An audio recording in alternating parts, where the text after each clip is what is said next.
Entonces, tenemos entonces que existe interconversión entre reactantes y productos. Eso se realiza manteniendo la estequiometría. Y por otro lado es dinámico, ¿no? Al final nunca para esto, se van para adelante y para atrás, ¿ya? Entonces, lo que yo le había pedido es que hicieran esta tarea, que lo que vamos a ver es qué pasa con las concentraciones. O sea, el cambio químico que sufren las moléculas produce una variación de las cantidades de reactantes y productos. O sea, nos podemos dar cuenta de que si el hidrógeno está desapareciendo y el yodo también, si yo midiera su concentración, vamos a ver que va disminuyendo. Y por lo tanto, debería haber que aparece o aumenta la concentración del yoduro de hidrógeno, que al principio había nada, 0. Entonces, si se quiere cuantificar esto, se usa una medida de cuántas moléculas hay en el sistema, y entonces ahora vamos a ver qué pasa con la concentración. Ahora, ¿qué unidades de concentración conocen? Díganmela rápidamente, ¿cuáles se acuerdan? ¿Cuál creen ustedes que es la unidad de concentración más utilizada en disoluciones? Entonces vamos a ver qué pasa con la concentración de reactantes y productos en unidades de mol partido por litro. Si yo les pidiera a ustedes graficar la concentración de los reactantes y los productos en función del tiempo para esta reacción, que es irreversible, es decir, A da B, ¿cómo quedaría? Esto lo vimos en cinética. Por ejemplo, si la concentración de A está aquí, ¿qué pasaría con ella? ¿Y la de B? ¿Y hasta dónde llega? O sea, esto. Entonces, en esta parte se acaban los reactantes, o sea, A desapareció, no se puede producir más B justamente porque A se acabó, y lo otro es que finaliza la reacción. Teniendo esto en mente, ¿vale? Ahora ustedes van a trabajar, yo les voy a dar de 5 a 7 minutos para que hagan el mismo gráfico, pero ¿cómo sería para una reacción que es reversible? Es decir, A parte de un máximo y B no hay nada, pero lo que ocurre es que si bien A se convierte en B, B después se convierte en A. Así que ahí les toca trabajar a ustedes. Eso fue lo que ustedes dibujaron y por lo tanto ahora lo que yo les pido, como les dije, que ustedes tienen que votar por ellos. ¿Cuál creen ustedes que es el que más se acerca a la realidad? De menor a mayor, ganó la alternativa A, tiene un 7% de los votos. Después viene la alternativa D, que tiene un 14% de los votos. Después viene la alternativa C y B. La B y la C, ambas tienen 21% y gana la alternativa E con un 35%. ¿Qué es lo que tiene la alternativa, ya que no la puse, F? O sea, si yo interpreto de aquí, quiere decir que la curva negra corresponde a A, y A va bajando su concentración en el tiempo, como ustedes pueden ver, pero al parecer después sube, ¿no? Y después llega ahí, imagino que esto es infinito, y B, que está en el rojo, no tenía nada, y como A comienza a desaparecer, entonces B empieza a aparecer, por eso aumenta, y en algún momento llega a un máximo, pero después vuelve a disminuir. Entiendo que esto es porque como A vuelve a aparecer, B desaparece, y si después B aparece, A desaparece, y así están todo el rato. Y tenemos en estos puntos de intersección donde las concentraciones se igualan. Esa sería la interpretación de ese gráfico. La interpretación de este es que A comienza en un máximo, decae, B está en un mínimo, aumenta y ambas llegan a ser la misma concentración. En el caso de la letra C y la letra D, lo que tenemos es un comportamiento similar en que A decae y permanece en el tiempo con una concentración constante, B aumenta y permanece con una concentración constante, pero no alcanzan a ser iguales como la letra E. Y quiere decir entonces que la concentración de los reactantes sigue siendo mayor que los productos cuando se establece la concentración constante. Esta letra B es muy similar a la letra E, por no decir que es igual, y finalmente, bueno, la letra A parece muy similar a la letra C, no estoy seguro, lo que pasa es que acá lo alargaron más, pero aquí los niños, las personas que lo hicieron también entiendo que lo alargaron, y la letra D entiendo que esto disminuye y es A y después permanece constante, y este es B, aumenta y después permanece constante. Fíjense que este dibujo yo se lo hice hacer a sus otros compañeros y también tienen respuestas similares, que son las que ustedes están viendo ahí a continuación, pero lo que van a hacer ahora, ya, para comprobar entonces cuál de ellas es tomar estos datos que son reales. Es decir, esta tabla que está aquí, entonces, quiero que grafiquen el tiempo, las concentraciones de estas 12 moléculas, que es una reacción simple. El N2O4 se descompone para dar 2 moles o 2 moléculas, en este caso, de dióxido de nitrógeno. Y después, esto, eso sí, se vuelve a formar el tetróxido de nitrógeno. O sea, estos dos se vuelven a juntar y dan esta molécula. Y así están. Entonces, fíjense cómo van cambiando las concentraciones del reactante y del producto en el tiempo, y después qué es lo que pasa al final. Entonces, esto es lo que yo quiero que ustedes me grafiquen. ¿Llegaron a eso? Ahora la pregunta es, ¿se parece este gráfico real a los que hicieron antes? Cuando yo les pedí graficar la reacción simple AAB y de BA, entonces ¿se parece cuál más? ¿Al A, al C o al D? Fíjense que está muy lejos del A, del B, el E y el F. Entonces, ¿qué es lo que pasa? Vamos a ver. Si se fijan, entonces, y la reacción ocurre que se están traspasando siempre la misma cantidad de reactantes y de productos, es decir, A a B y B a están en momento constante, evidentemente que tal como pusieron todos sus gráficos, ustedes van a ver una disminución de A, porque está apareciendo B. Pero en algún momento, lo que se observa experimentalmente es lo que acaban de ver, es decir, que A y, en este caso del gráfico normal, después de esta línea roja permanecen las concentraciones constantes, es decir, no van a variar más. Se ha establecido lo que se denomina el equilibrio.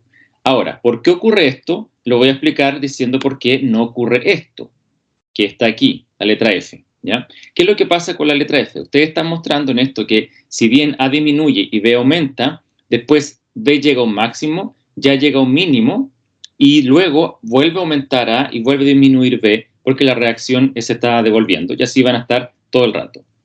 Pero, ¿en qué momento las concentraciones llegan a ser constantes? Es decir, tal como lo muestra los datos experimentales del gráfico que les mostré, en ningún momento son constantes. Hay un momento en que son iguales porque se intersectan, pero constantes no están. Entonces, esto no es oscilable, ¿ya? O sea, este gráfico no puede ser el gráfico de concentración versus tiempo para esta reacción tan fácil. Los gráficos E y B podrían ser, sin embargo, no siempre se confirma de que lleguen a la misma concentración. Y es algo que les voy a explicar ahora. Podría ser que llegaran a la misma concentración, pero no siempre ocurre. Y por lo tanto, los gráficos A, C y D son las alternativas probables. Ahora, en este caso, en los datos experimentales que yo les mostré, esta es la alternativa a la que llegamos. Sin embargo, hay varias cosas que, por favor, que noten. ¿Qué sabemos? Sabemos que la reacción se está convirtiendo el N2O4 en NO2, y por eso es que este disminuye y el otro aumenta. Después de un cierto tiempo, que es lo que está marcado ahí, que como más o menos los 80 segundos, son constantes, es decir, no vuelven a cambiar. Sabemos que lo que ocurre es que no deja de ocurrir la reacción, es decir, el N2O4 se rompe y se sigue formando en NO2, y este NO2 se sigue formando en N2O, vuelve a dar el N2O4. En este caso, la concentración del producto al final supera a la concentración de reactantes. Sin embargo, los dos permanecen. Y después de esta línea roja permanecen constantes. Como es dinámico, como les decía, esto va a seguir ocurriendo, se siguen interconvirtiendo y respetan la estequiometría. Ahora, ¿por qué llegan a una constante? No se ve una oscilación.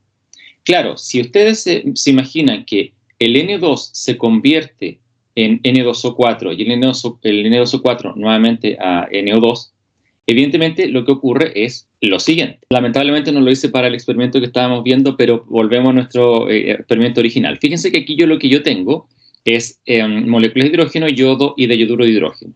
¿Ya? Entonces, para esta reacción que teníamos desde el inicio.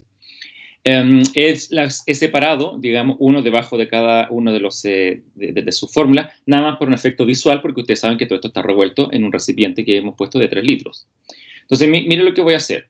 Voy a tomar una molécula de esta y una molécula de esta, y evidentemente que las voy a hacer colisionar y las voy a poner al otro lado, que va a ser el producto, y me van a dar entonces 2 de yoduro de hidrógeno. Y ahora lo que voy a hacer es lo siguiente. Voy a tomar 2 de esas de yoduro de hidrógeno y las voy a llevar hacia el otro lado, y evidentemente que voy a volver a formar el hidrógeno y el yodo. La pregunta es, si yo hago esto varias veces, ¿me cambia la concentración? No cambia, ¿cierto? Es decir, porque se mantiene ¿qué? Se mantiene la estequiometría. Es decir, si tú tomas 1 es a 1, 1 es a 1 y formas 2, luego entonces si tomas 2, vas a volver a tener 1 es a 1. Y si eso lo sigues haciendo todo el rato, va a pasar entonces que las concentraciones no cambian. Entonces, por eso es que lo que ustedes ven es que estas concentraciones no cambian al final, ¿vale? Para esta reacción ahora. Y eso es porque justamente como se están interconvirtiendo, hay en un momento tanta cantidad de N2O4 que empieza a convertirse en NO2, pero luego esa de NO2 comienza a convertirse en N2, de N2O4 empieza a convertirse, en NO2. Entonces, eso que yo le acabo de mostrar aquí, que se transforman unas en otras, es lo que uno puede corroborar si mide las concentraciones, porque podemos medir el número de moles por el volumen del recipiente y ponerlo acá en concentración y medimos el tiempo. Se pueden hacer con distintos aparatos, ¿ya? Pero se puede hacer. Ahora, una cosa importante. Si bien yo les dije se conserva la estequiometría, ¿cierto? En la reacción. Si ustedes comparan el último punto, o cualquiera, pongamos, este último punto con este, o este con este, ¿se conserva la relación 1:2 que debería ocurrir? Y me voy a devolver a la tabla para que lo tengan más claro. Esto es 1:2. Entonces esto da 1:3. ¿Por qué entonces nos da 1:2? Si se supone que se tiene que mantener la estequiometría durante todo el tiempo. Fíjense lo que dice aquí. Tomé solamente esos dos y los puse acá. Y de los productos tomé solamente esos dos y los puse al otro lado. ¿Qué pasó con el resto de las moléculas de hidrógeno, de yodo y las otras de yoduro de hidrógeno? Reaccionaron, pero no reaccionaron. Entonces, ¿qué es lo que pasa? ¿Cuál es la concentración que ustedes están midiendo aquí? Esa es la pregunta. ¿Es la concentración que debería ser 1:2, estequiométricamente hablando? ¿O es la concentración total? Es decir, la concentración de los que reaccionan más la concentración de los que no reaccionan. Veamos entonces con algo más gráfico. Imagínense que yo voy a partir con 1, 2, 3, 4, 5 moléculas, o sea que esto me representa, perdón, el 0,10 mol partido por litro, ¿vale? Un ejemplo de el reactante, que son 1, 2, 3, 4, 5 moléculas. Tetróxido de nitrógeno. Que eso sería, estaba imaginando, el 0,01 mol partido por litro en concentración. Si le dividimos por 3 litros, no nos va a dar, evidentemente, nos da un número pequeñísimo, pero imaginemos que partimos con, que podemos ver estas 5 moléculas. Evidentemente que cuando lleguemos a este punto de aquí, evidentemente entonces que cuando llegamos a este punto, disminuye la concentración del reactante y se forma el producto. Pero evidentemente que al desaparecer una de estas y quedar 4, se forman 2 del producto. ¿Sí? Porque se rompe el enlace nitrógeno-nitrógeno y ahí están las dos moléculas. Sigamos avanzando y miren lo que pasa ahora si hago reaccionar otra de estas moléculas. Teníamos 1, 2, 3, 4 del reactante, pero ahora reaccionó otra y me quedan solamente 3 del reactante y se transformó en producto. Sumadas a las 2 que ya tenía, tengo ahora 4 moléculas del producto.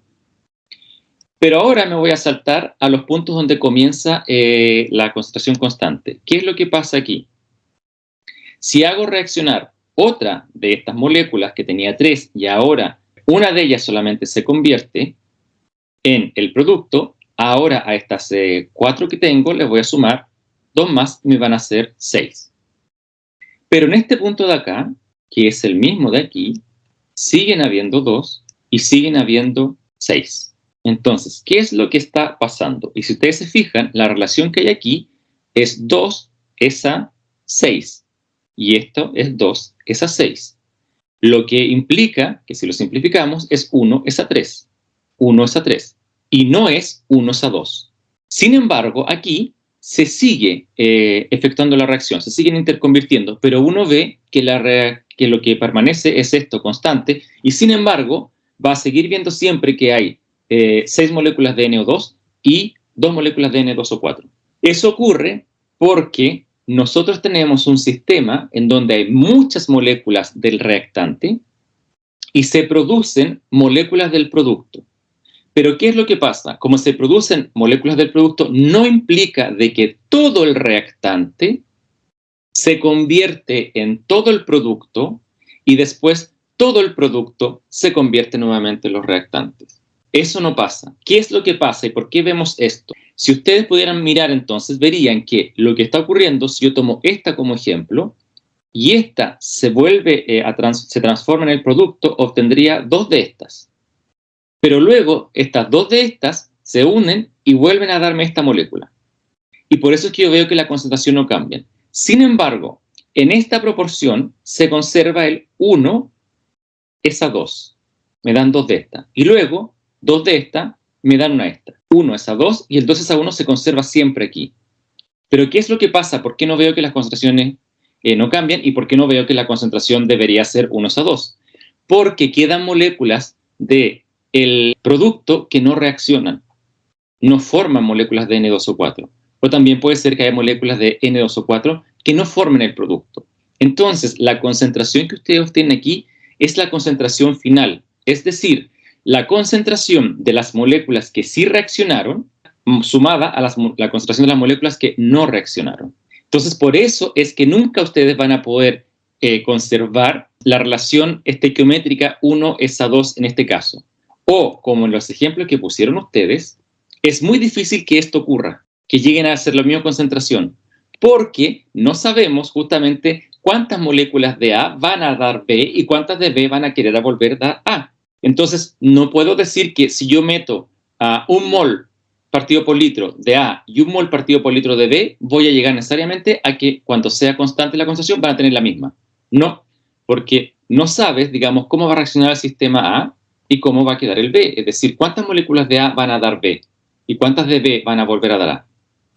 Por eso es que este que está aquí o este que está aquí es el gráfico más probable, ¿ya? Entonces, acá también pusieron como que, de hecho, la concentración de A, si se fijan, es mayor que la de B. Y en este caso acá, la concentración de B es mayor que la de A. Y no necesariamente esto está 1 a 1. Esto no quita que estas moléculas que no estaban reaccionando pasen a formar parte de las que sí reaccionan. Es decir, se pueden intercambiar entre ellas, ¿ya? No quiero decir que estas de acá nunca más van a reaccionar. Y solamente van a reaccionar esta para dar esta y después esta para dar esta. Y así van a estar entre estas. No. A lo mejor esta de aquí pasa a tomar el lugar de esta y estas dos de acá pasan a tomar el lugar de estas dos. Como las moléculas son indistinguibles, porque si se fijan ustedes son clones, ustedes no pueden decirme, profe, siempre esta estuvo ahí reaccionando y la otra no reaccionó. Y acá también. Esta es la que reaccionaba, profe, y después esa no reaccionó nunca. Eso no lo pueden saber, porque estas moléculas son todas iguales y estas moléculas son todas iguales.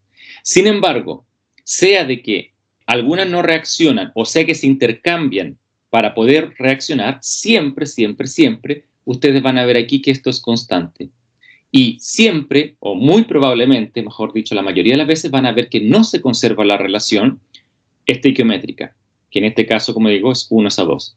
Y es por lo que ya acabo de decir. Entonces, esto es importante, por eso es lo que yo quería aclarar con esto, entonces, es que en una relación de equilibrio ya sabemos que las concentraciones van a permanecer constantes, va a seguir viendo la interconversión, ¿vale? Pero además esa interconversión no implica de que la estequiometría se tiene que mantener en las concentraciones finales, porque no todas las moléculas van a reaccionar, pero sí las que reaccionan mantienen la estequiometría. Entonces, de una forma general, ustedes lo que pueden tener es justamente lo que dibujaron en sus gráficos, los que yo señalé antes. Para una reacción A más B para dar C más D, A y B, como tienen la misma estequiometría, van a disminuir a la misma razón, y C y D, como tienen la misma estequiometría, y debe ser una D, van a aumentar, van a aparecer a la misma estequiometría. Lo que puede ocurrir entonces es que la concentración de los productos sea menor que la de los reactantes, o al revés, que la reacción de los productos sea mayor a la de los reactantes. Este es el tiempo de equilibrio, eso significa el T. Entonces, la concentración, claro, de los reactantes en el caso de A es mayor que la de los productos, pero acá la concentración de los productos puede ser mayor que la de los reactantes. Esos son los casos que se pueden dar. Por lo tanto, en resumen, hasta aquí tenemos lo siguiente. Se sufren reacciones químicas hacia ambos lados en el equilibrio, o sea, tienen sentido directo y sentido inverso, ¿vale? Ahora, mediante la ruptura y formación de enlaces, hay interconversión entre reactante y productos, hasta un punto en donde las concentraciones se mantienen constantes, lo que llamamos zona de equilibrio, que empieza aquí, al tiempo de equilibrio, ¿no? Que vemos que las concentraciones no cambian. Y por otro lado, la reacción nunca deja de ocurrir, es decir, que los equilibrios son dinámicos, siempre van a estar pasando. Y ahora les pregunto, cuando les dije al principio, ¿alguien me podría dibujar el equilibrio químico? ¿Se imaginaban que era esto el equilibrio químico? Y aquí en las reacciones de equilibrio, ¿podemos medir la masa? No. Entonces, ¿con qué no tiene que ver las concentraciones las reacciones en equilibrio? ¿Y con qué sí tiene que ver?